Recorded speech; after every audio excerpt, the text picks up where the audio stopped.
is Combat Talk, presented by Hot Take Sports.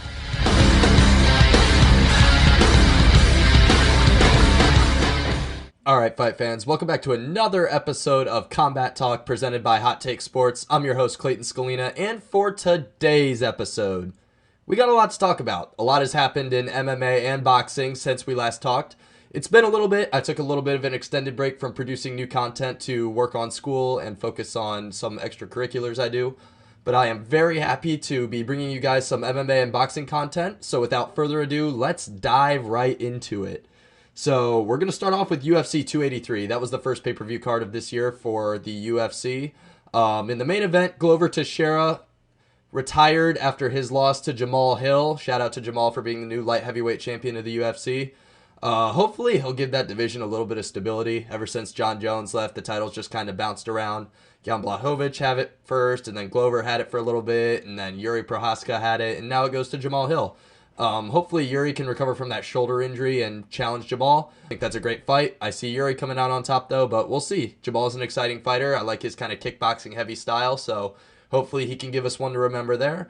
In the co-main, my boy Brandon Moreno defeated Deiveson Figueiredo by technical knockout in round 3. At the end of round 3, Davison's eye just swelled up and he couldn't see, so doctors decided to call it there. Shout out to Brandon Moreno, man. You know, he's been through a lot of up and downs in his career. Throughout the course of his career, you know, he was cut from the UFC at one point. He was on The Ultimate Fighter, ended up losing there. So it's good to see him winning, and I really like his kind of sprawl and brawl style. He's very exciting, and hopefully he can bring some energy back to the flyweight division. As for Deiveson Figueiredo, he's going to move up to bantamweight. That weight cut for him to get down to 125 was ridiculous. He looked terrible on the scale, man. His face was sunken in. You could see like every vein in his body. So hopefully that'll be better for him. At bantamweight, I don't even know who I'd like to see him fight. If Henry Cejudo wasn't fighting for the belt, I would say him. But I'm kind of hearing Rob Font, but obviously he's booked. I think stylistically that would be kind of cool. But I can't remember who I saw him potentially being matched up against. I'll get to that here in a minute. But he's moving up to 135. Another fight on this card was Gilbert Burns getting the submission win over journeyman Neil Magny. He's just kind of been the gatekeeper of the welterweight division for a while. And it was good for Gilbert to get back on track. He had an absolute war with Khamzat Chimaev last fall. So I'm very happy to see him get the win. And hopefully he can get a win streak going and get some momentum going into UFC 287. And then Jessica Andrade defeated Lauren Murphy via decision. And to round out the main card, Johnny Walker defeated Paul Craig by TKO. Good for Johnny to get a win in front of his home fans over in Brazil. Always like to see that. And then Mauricio Shogun Rua, the last Pride fighter on the UFC roster, for those of you older listeners who remember the Pride days of the... For those of you who might not know, Pride was the big Japanese promotion that competed with the UFC in the early 2000s. They were around from 1997 to 2007, and Shogun Rua fought on a lot of their cards. He was knocked out at the end of the first round to officially retire, but he should go down as an all-time great, and there's no doubt in my mind he will end up in the UFC Hall of Fame, so happy retirement, Shogun. And that pretty much wraps up that entire card. The next card was just a fight night. The only main fight on that card was Derek Lewis lost again to Sergey Spivak. That's 4 out of 5 for Derek Lewis, man. That's just a tough look. Derek Lewis is one of the fan favorites of the UFC. It sucks to see him lose. I really hope he can get himself back on track in his next fight, but if he doesn't start piecing some wins together, man, it's not looking good for the Black Beast and Knockout King. But moving into UFC 284, this was such a fun card. I'm just looking at the main card again just because, and it was so much fun, man. Jimmy Crute and Alonzo Menefield drew to start the main card, so that wasn't great. But Justin Tafa ended up knocking out Parker Porter a minute into the first round. That was electric. Jack Della I can't even say that name. Jack Della Maddalena, whatever. I watched it. I can't remember what his real name is, but JDM submitted Randy Brown in the first 2 minutes of their welterweight fight. And in the co-main event, Yair Rodriguez submitted Josh Emmett. Yair Rodriguez has a very kickboxing heavy style, so I was very surprised to see him pick up the submission victory, but he defeated Josh Emmett to become the interim featherweight champion.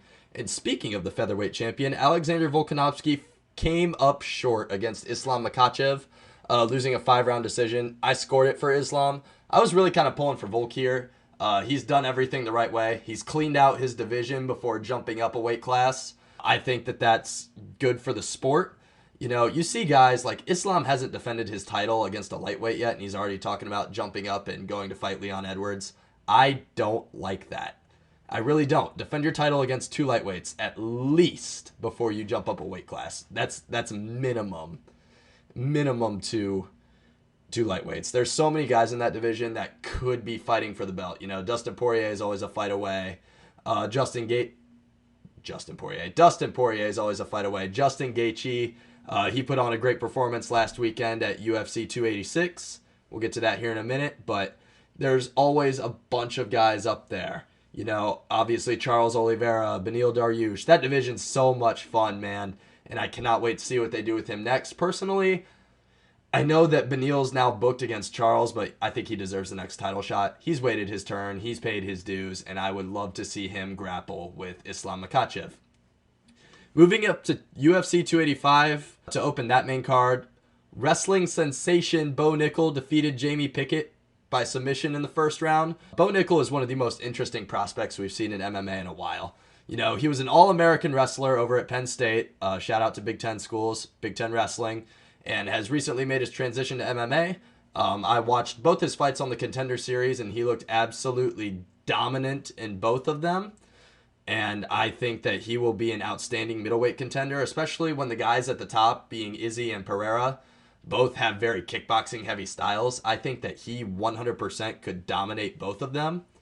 And I'm interested to see what the UFC does with him next, man. I'm interested to see when he gets booked next, but he could take a couple of weeks off to recover from that fight, and I expect him to be fighting maybe for International Fight Week in July. I could see the UFC trying to bump up the undercard or even have him open up the pay-per-view part of that card. So shout out Bo Nickel. We'll see where he goes next. In the next fight, undefeated Shavkat Rakhmonov defeated Jeff Neal via submission in round 3. What a fun fight this one was, man. Shavkat looked great. He's such a well-rounded fighter. He can beat you anywhere. He has 17 fights, 17 finishes, now 9 submissions and 8 knockouts. This guy is a step below the elite welterweights, but this time next year for sure he will be knocking on the door for a title shot. There's no doubt in my mind. This guy's so skilled. The UFC is doing it right with him by kind of working him up instead of throwing him into the fire. So I will love to see how the career of Shavkat Rakhmonov turns out. But in the co-main event, an all-time upset of an all-time great. Alexa Grasso defeated Valentina Shevchenko via submission in the 4th round. Valentina is one of the best champions that this company has ever had. She's defended that belt. She's the 2nd champion, firstly, in the women's flyweight division. The only woman up until Alexa Grasso that had beaten her since she came to the UFC was Amanda Nunes. Amanda Nunes has beat her twice. That's literally been it. But now Alexa Grasso's the champion. I think there should be a rematch. I think that Valentina has definitely earned that from the UFC. She's been such a good champion, and I think that she definitely deserves an instant rematch. But shout out to Alexa Grasso for pulling off an all-time upset of one of the all-time greats. But in the main event, the greatest fighter of all time in John Bones Jones moves up to heavyweight, submits Cyril Gane at 2 minutes and 4 seconds of the first round. Wow. I couldn't even believe that when I was watching it. The guy takes a 3-year layoff from a sport, gets bigger, you know, his body's moving different with 40 extra pounds of weight moving around. You don't know how that's going to affect your cardio. You don't know how that's going to affect your striking. You don't know how that's going to affect really anything. But he came out there and just absolutely dominated Cyril Gane for 2 minutes. I will say it was impressive, but in my mind, there's still a lot of questions with John Jones. Do I think that he's the GOAT now? Yeah, I do. Absolutely. There's no reason in my mind that he is not the greatest MMA fighter that has ever walked the earth. I think that all of his title defenses, all of the guys that he's beaten the who's who all time of light heavyweight.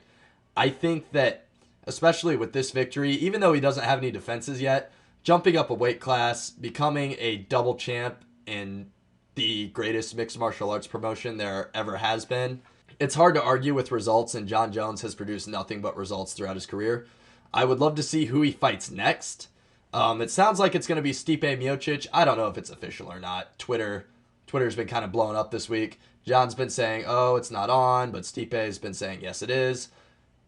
I don't know. I hope that this headlines the International Fight Week card this summer in July. This is one of the biggest fights in the history of MMA.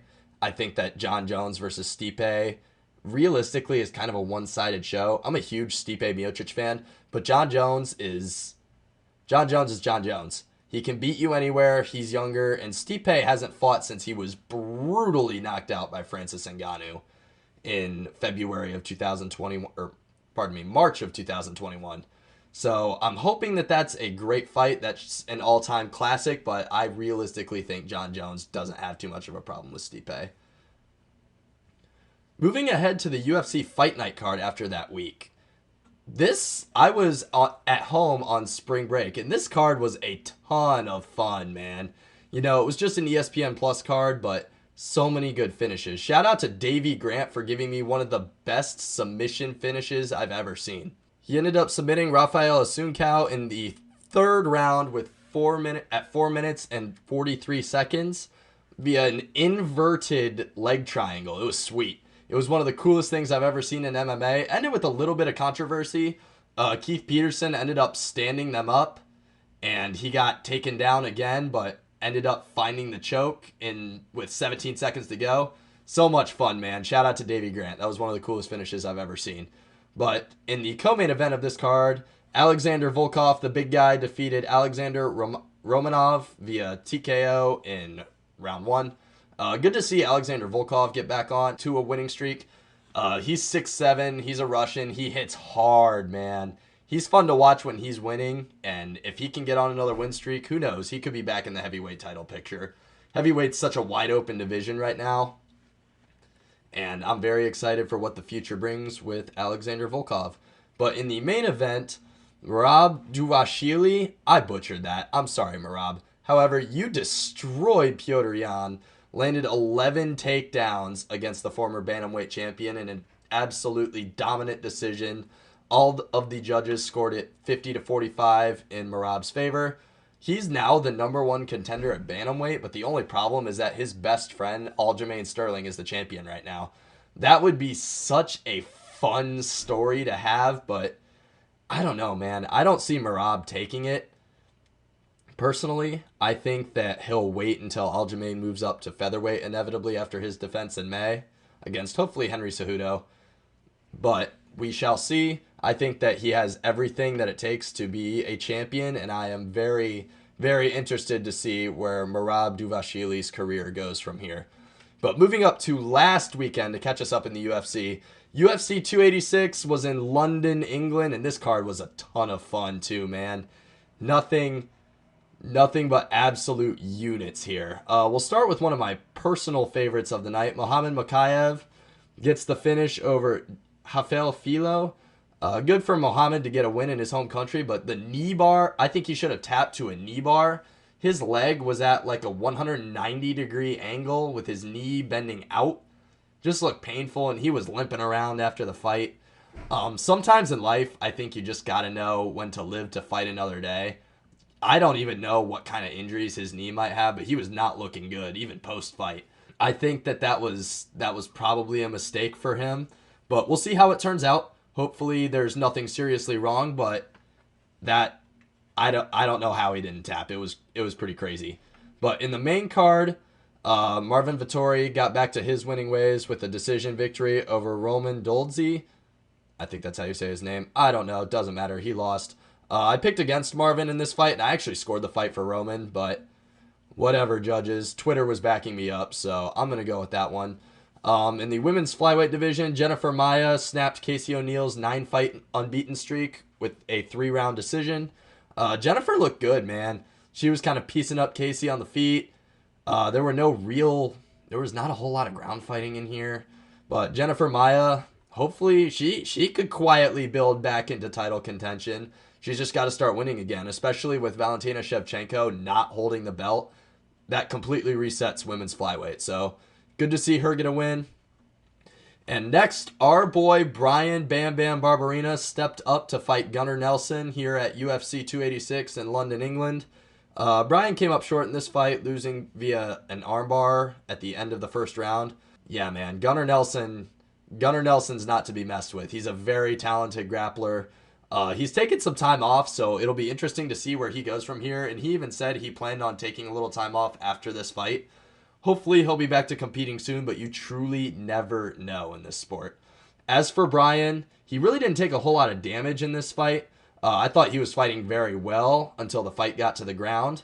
But hopefully, we'll go over this in a little bit, but I would like to see Brian Barberina fight Nico Price next. I think that that's a great stylistic matchup.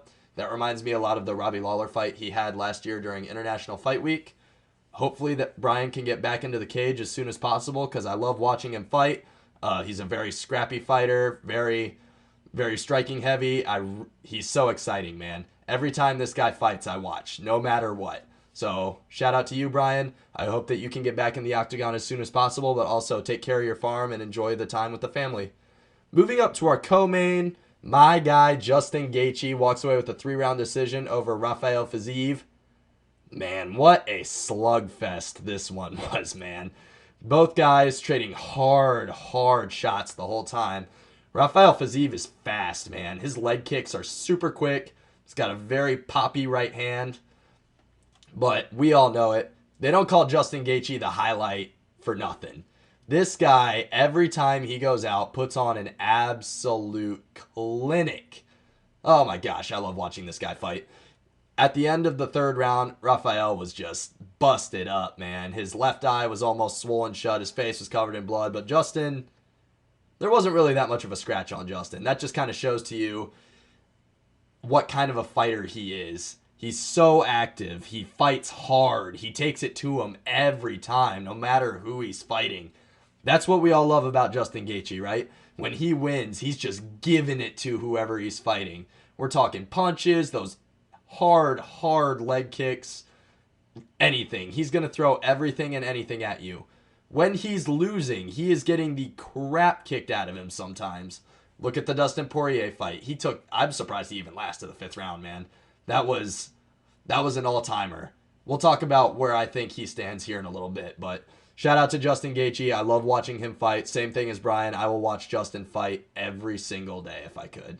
So much fun. But in our welterweight main event at the O2 Arena in London, England, Leon Rocky Edwards walks away with a 5-round decision over Kamaru Usman to retain the welterweight belt. I'm blown away. I'm not going to lie. Leon Edwards did lose a point in the 3rd round for grabbing the fence and stopping a takedown. Don't like to see that, really, but at the end of the day, I scored the fight 48-46 for Leon. I had Leon winning that fight. The only round that I thought that Kamaru really took it to him was the 3rd. Realistically, that's the only round I thought that Kamaru Usman beat Leon Edwards in. I scored the fight for Leon Edwards. I'm very happy that Leon won. He did it the right way too. He waited for his shot. And overall, I think that was a great fight. Leon has the makings of a great champion, and I cannot wait to see what he does next. So before I transition to boxing quick, I just want to go over who I think fights who next. So to go back to UFC 284, I think that Islam Makhachev should fight the winner of Dustin Poirier versus Justin Gaethje 2. That's who I think deserves it. I don't think that Beneil Dariush beats Charles Oliveira, so that knocks him out again. I don't know why he's even fighting, man. If he would just sit out, he'd be perfect. He would be next in line, but he's not. That's not the type of guy he is. I respect the hell out of him for it, but that's just not how you get title fights, man. And I hate saying that. I really do. But overall, I think that the winner of Poirier Gaethje 2 deserves the next title shot. If not, the winner of Charles Oliveira versus Beneil Dariush. Volk is fighting Yair Rodriguez next. I would like to think that's pretty straightforward, with Yair being the interim champion right now at featherweight.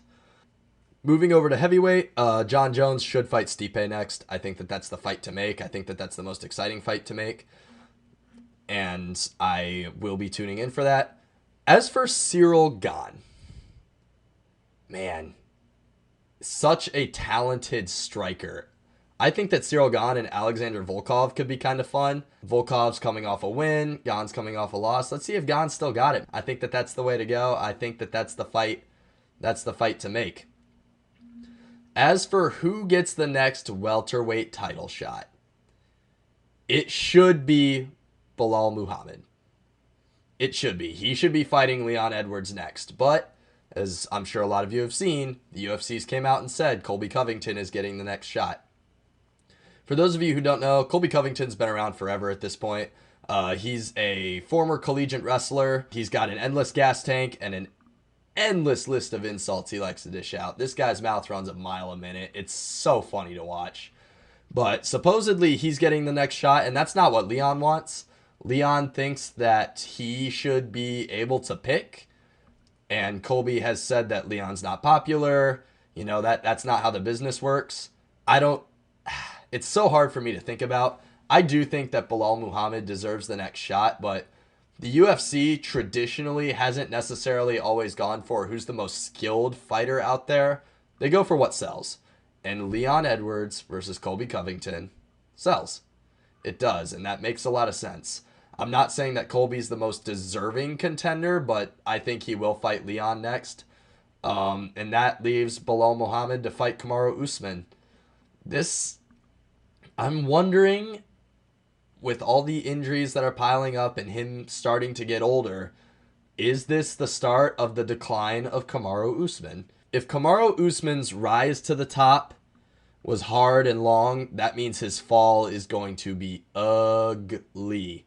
And this could be the start of that. Leon really, really pieced him up on the feet this weekend. He defended 67% of his takedown attempts. Especially with his knees, I heard on the Joe Rogan Experience that Kamaru Usman's knees are so bad that he walks downstairs backwards. That's crazy. A world-class athlete having to walk downstairs backwards. Completely blows my mind. I'm shocked that I'm even hearing that. But hopefully it's not the end. But realistically, with the injuries that are starting to pile up for Kamaru, I think that this really could be the start of the fall of Kamaru Usman. That sucks to say, but I really do believe that this might be the beginning of the end of the Nigerian nightmare. So before I move on, also shout out to the boys. We all got together for our buddy Isaac's birthday. Happy belated 20th birthday, Isaac, to watch UFC 286 in London. Like I said, such a fun card. Really enjoyed it. And I hope that UFC 287 stacks up to the level that UFC 286 was. And speaking of UFC 287, that is coming up April 8th in Miami, Florida.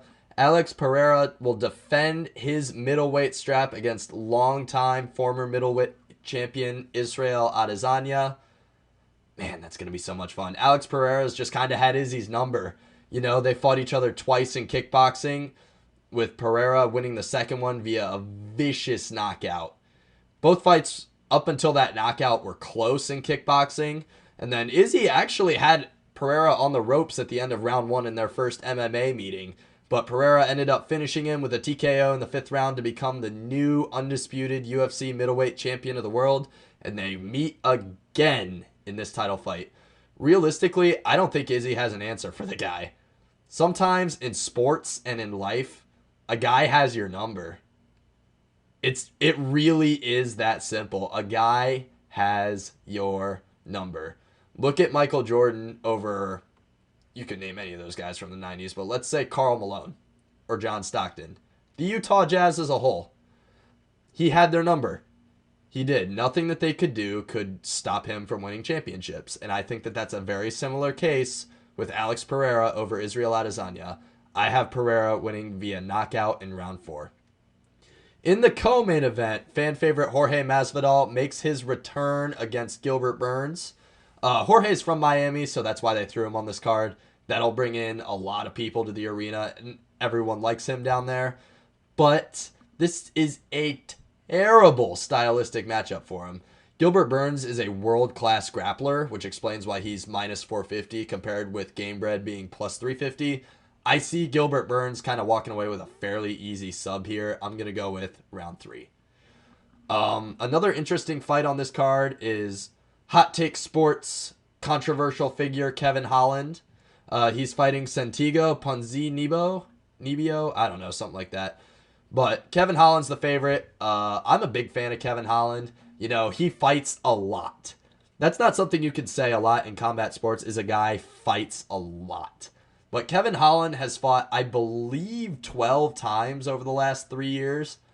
That's crazy. Nobody fights that much. Kevin Holland does. I'm going to go with Kevin Holland in this one. And then the I guess he's 18 now. He was 17 when he was signed, but the 18-year-old prodigy, Raul Rosas Jr., makes his return to the octagon against Christian Rodriguez. The kid's something special. I watched his debut. Really made his opponent just kind of look like an idiot. You know, got the submission win. I'm rooting for the kid. I hope that he ends up going far in this company. It's nice to see young talent like him and Bo Nickel coming up, and I cannot wait to watch him as his career progresses. To kind of round out the rest of the card, an underrated fight on this card is Kelvin Gastelum fights Chris Curtis. I watched Chris Curtis knock out the spinning kick wizard himself, Joaquin Numanza Buckley. I'm sure you guys have all seen that on Twitter, the knockout where the guy grabs a guy's foot and he just turns around and kicks him in the face. Chris Curtis knocked that guy out. So I'm going to go with Chris Curtis here, knockout round 2. Fan favorite Chris Barnett, the big heavyweight, makes his return against Chase Sherman. I like this fight. I'm going to go with Chris Barnett, though, just because I think it'd be funny. Michael Chelsea fights Li Zhongli. Let's go, Li. I think that you would be another great matchup for our boy Brian Barberina. Brian's asked for this fight. Lee's agreed to this fight. And even Lee's asked for this fight. Let's get it done. And then another interesting fight on the early prelims is Gerald Meerschaert fights B. Joe Pyfer. I say B. Joe Pyfer because those of you who watch Dana White's Contender Series, at the end of the first episode, Dana White's episode to all the competitors was B. Joe Pyfer. This guy was excited, he was energized, and he got a finish on the Contender Series. What more could you ask for? I'm a big Joe Pyfer fan, and I hope that he continues his hot streak here on the early prelims of UFC 287. Outside of the UFC, last month we witnessed the retirement of heavyweight legend Fedor Emelianenko. It sucks to see when legends of the sport have to leave, but Fedor was 45 years old and still in there trying to fight. He lost via TKO to Ryan Bader for the Bellator heavyweight title, but happy retirement, Fedor. A Pride legend, had a 31-fight winning streak over 9 years and 6 months. One of the greatest fighters to never fight in the UFC, and one of the greatest fighters of all time. Happy retirement, Fedor. There will never be another heavyweight like you. You will be missed. However, there is another heavyweight that needs to be talked about since we last recorded. Former UFC heavyweight champion and current free agent Francis Ngannou could not come to terms with the UFC over a new contract and has since been released. That's crazy to me. Crazy. He went on the MMA Hour with Ariel Helwani and he discussed some of the things he wanted. He wanted healthcare for all fighters. He wanted in-cage sponsorships for all fighters.